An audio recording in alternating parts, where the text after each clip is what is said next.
আমরা সবাই সুখী হতে চাই, কেউ কষ্টে থাকতে চাই না। কারণ মানুষ সুখের কাঙ্গাল, সবাই সুখের প্রত্যাশী। সুখে থাকা, শান্তিতে থাকা, ভালো থাকার ব্যাপারটা এটা মানুষের একটা সার্বজনীন লক্ষ্য বা উদ্দেশ্য। এক্ষেত্রে ধনী গরিব, রাজা প্রজা, ছোট বড়, নারী পুরুষ সবাই সমান। সবাই আমরা সুখী হতে চাই, শান্তিতে থাকতে চাই, কেউ কষ্টে থাকতে চাই না। যদিও আমাদের অনেক শিল্পীরা গান গান, আমি কষ্ট পেতে ভালোবাসি, তাই তোমার কাছে ছুটে আসি, বলে না? বলে না?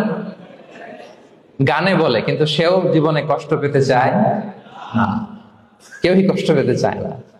এটা গান মেলানোর জন্য বলেছে যে আমি কষ্ট পেতে ভালোবাসি। তো আসলেই কেউই কষ্টে থাকতে চায় না, সবাই আমরা সুখী হতে চাই। কি হতে চাই? কেউই কষ্টে থাকতে চাই না। তো কিভাবে আমরা একটা সুখী সমৃদ্ধ জীবন পেতে পারি, এই টপিকের উপর আজকে আমরা কিছু কথা বলবো।